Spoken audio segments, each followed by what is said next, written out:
Chers téléspectateurs, chères téléspectatrices, chers internautes, bonjour. Nous revoici au rendez-vous habituel pour partager avec vous.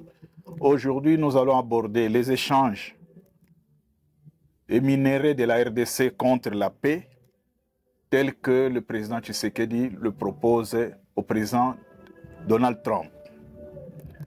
La question que nous nous posons, elle est simple. Pourquoi la RDC propose aux États-Unis d'Amérique de prendre l'exploitation des minéraux, des matières premières critiques et de terres rares de la RDC? Est-ce que cette offre-là peut ramener la paix à l'est de la République démocratique du Congo? Alors, nous pouvons supposer que le gouvernement congolais est parti d'une logique qui sous-tend sa réflexion ou son offre à partir de 3-4 petites questions. 1. Au lieu que les minéraux servent à massacrer les Congolais, au lieu que les minéraux servent au pillage de notre pays, au lieu que les minéraux servent à construire d'autres États, notamment les voisins, pourquoi ne pas les échanger contre une puissance qui peut nous ramener la paix? Voilà la politique qui sous-tend le gouvernement Tshisekedi. Et c'est que de la proposition que le président Trump a faite à l'Ukraine en disant « Donnez-moi vos minéraux et je vous donne la paix ».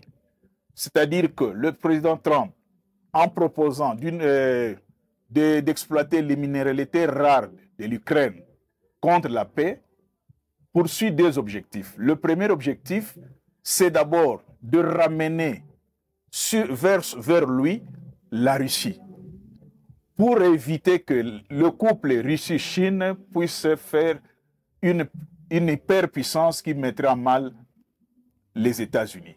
Donc, la politique du président Trump, c'est de ramener la Russie vers lui en exploitant les terres rares qui sont en Ukraine, de telle sorte que ces terres rares qui participent aux nouvelles technologies puissent aider les États-Unis à faire la concurrence ou à être concurrente de la Chine et ne pas laisser la Chine à récupérer la Russie. À ce moment-là, la Russie et la Chine feraient du mal aux États-Unis.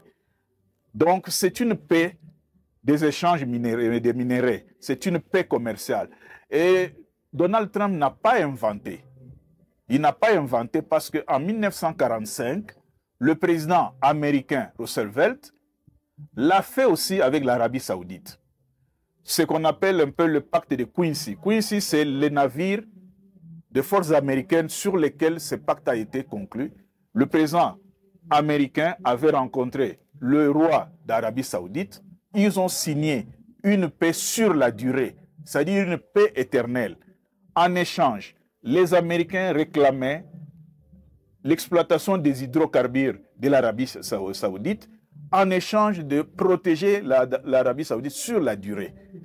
Et en 1990, lorsque Saddam Hussein a envahi le Koweït, les Américains ont montré leur fidélité à l'engagement pris en déployant leurs troupes le long de la frontière pour protéger l'Arabie Saoudite.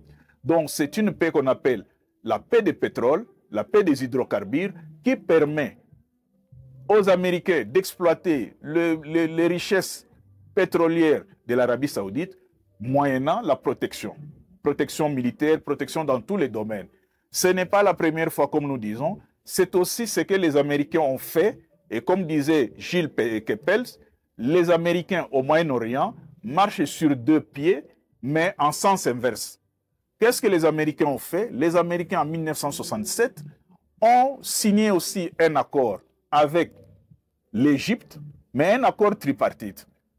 L'Égypte ne doit pas attaquer Israël, l'Arabie Saoudite ne doit pas attaquer Israël, les Américains protègent l'Arabie Saoudite et les Américains protègent l'Égypte.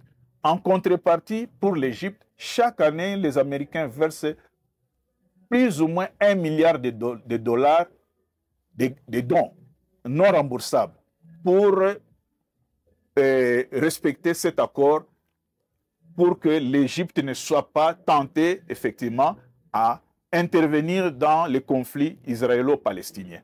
Donc voilà ces genres d'accords qu'on signe, ce qu'on appelle la Pax Americana, qui est basée sur l'économie. Et le pétrole, et une parenthèse que nous ouvrons, vous savez, les Américains, on les appelle des oil men, c'est-à-dire partout où il y a du pétrole, les Américains y vont. Ils font ce qu'on appelle effectivement, ils prient les dieux des armées. Et ils se basent sur deux versets bibliques. D'abord, ils se basent sur le verset de l'arche de Noé. Parce que l'arche de Noé a été construite avec du bitume pour résister à l'eau. Et il se base aussi sur le verset de l'Exode, oui, de l'Exode 2, sur le panier, l'osier, le panier de Moïse. Le panier de Moïse a été construit avec du bitume pour que l'eau ne pénètre pas. C'est comme ça, partout où il y a le pétrole, les Américains vont faire la guerre, pourvu que ce pétrole puisse profiter aux États-Unis. Vous savez, avec le pétrole, l'industrie du pétrole est une industrie variée et une industrie qui donne tout, qui donne l'électricité, qui donne le transport, qui donne dans tous les domaines. Donc voilà pourquoi la RDC estime qu'avec les Américains, on peut avoir cette paix commerciale. Pourquoi? Parce que les Américains, la République démocratique du Congo s'est rendu compte que l'Union européenne a signé un mémorandum d'entente avec le Rwanda pour l'exploitation des richesses minières qui ne se trouvent pas au Rwanda. C'est-à-dire que la guerre que subit la RDC, la guerre d'agression, est faite sur base de pillages. Et l'Union européenne est appelée receleur. Elle achète des produits pillés en RD Congo. Le gouvernement congolais supplie l'Union européenne d'annuler le mémorandum d'entente. L'Union européenne résiste encore. Vous savez, ils ont une liste de 9 personnes qu'ils doivent sanctionner, mais ils attendent. Excusez-moi, ils attendent. Pourquoi? Parce que même l'Union européenne, il fait le pétrole au Mozambique. Alors, voilà pourquoi, voilà pourquoi la paix, l'échange, l'offre de la République démocratique du Congo aux Américains peuvent être bénéfiques pourvu qu'il y ait la paix. Donc, c'est une paix Pax Americana, une paix qui se base sur les échanges commerciaux. Et comme on le sait, les États-Unis d'Amérique ne s'intéressent pas au pacifisme sentimental. Il n'y a pas de sentiment quand les Américains veulent aider quelqu'un. Il n'y a pas de problème d'amour ou de problème de paix. Les Américains, tout se passe sur base de l'économie et sur base des sanctions pour ceux qui ne veulent pas suivre. Donc, c'est un pacte donnant-donnant, un pacte qui peut amener la RDC à retrouver une paix, cette paix que nous cherchons depuis 30 ans. Et ce pacte, si jamais ça a lieu, ça va permettre aux Congolais non seulement d'avoir la paix, non seulement que le Congo redevienne un peu stable, mais permettre aussi le développement dans la plus-value des exploitations, de l'exploitation minière que nous pouvons tirer des États-Unis. Chers téléspectateurs, chers internautes, nous allons voir, l'avenir va nous dire si ces marchés, cette offre est mise en contribution, est mise en marche. Nous verrons si ça va profiter à la RDC ou pas. Mais on reprochera au président Tshisekedi de n'avoir pas osé. Il a osé et voyons quelle sera la suite. Mais le souci de tout le peuple congolais, au regard du contrat chinois qui n'a pas abouti, parce que nous devons aussi ouvrir une parenthèse. En 2008, la République démocratique du Congo a signé un contrat qu'on appelle le contrat chinois, les 5 chantiers, contre au moins 1 milliard de dollars.